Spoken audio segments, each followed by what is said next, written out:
Satan n'exerce pas seulement ses séductions sur les hommes irrégénérés, il les exerce aussi sur les enfants de Dieu. Avec cette différence, toutefois, qu'il change de tactique et travaille en stratège consommé. Pour les chrétiens, il se sert des artifices de l'erreur et du mensonge dans le domaine des choses divines. Matthieu 24, 2, 2 Corinthiens 11, 3, 13, 14, 15. La grande arme de Satan pour maintenir le monde en sa puissance, c'est la séduction. Séduction savamment préparée et dosée pour induire les hommes dans l'erreur à toutes les périodes de leur vie.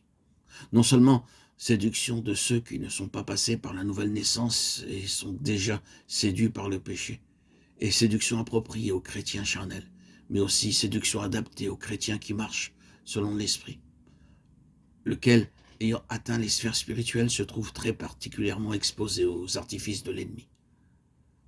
Lorsque les séductions qui retenaient l'homme captif dans sa première condition et celles qui l'assaillent lorsque devenu chrétien et il est encore charnel sont brisées, supprimées, lorsque l'homme a atteint les lieux célestes décrits par saint Paul dans l'épître aux Éphésiens, il se trouve au centre même de l'activité intense, rusée, subtile et infernale du malin et des esprits séducteurs.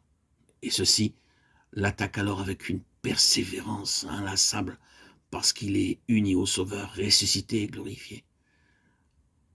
L'Apocalypse nous révèle l'ensemble de la confédération satanique qui contrôle le monde entier et nous dévoile la guerre que Satan et ses légions poursuivent à travers les siècles contre les enfants de Dieu.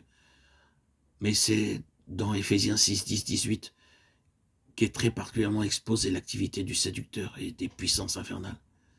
Et c'est là aussi que nous est indiquée l'armure indispensable aux chrétiens pour triompher de l'adversaire. Ce passage nous enseigne que c'est lorsque le croyant a atteint l'expression la plus élevée de son union avec le Seigneur et lorsque l'Église a atteint sa parfaite croissance, que se livre dans les lieux célestes le combat le plus serré, le plus terrible qui se soit jamais livré.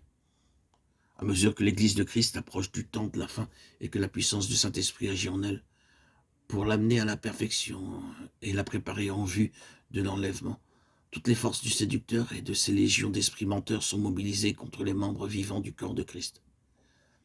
C'est de cet assaut d'esprits séducteurs à la fin de l'économie actuelle que parle le Seigneur, lorsqu'il emploie le mot « séduit » pour caractériser les manifestations sataniques des jours de la fin. Prenez garde qu'aucun homme ne vous séduise, dit-il, car plusieurs viendront en mon nom disant « Je suis le Christ », et ils séduiront bien des hommes, Matthieu 24, 4, 5. Et plusieurs faux prophètes surgiront qui séduiront un grand nombre de gens. Matthieu 24, 11.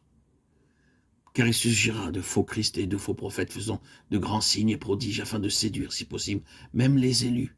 Matthieu 24, 24.